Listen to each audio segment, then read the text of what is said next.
Imam dah rukuk dah. Ya Allah. Bismillahirrahmanirrahim.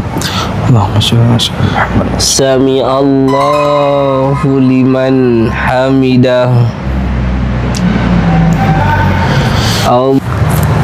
Hei, lain kali tunggulah. Tak, sekarang ni siapa imam? Aku ke kau?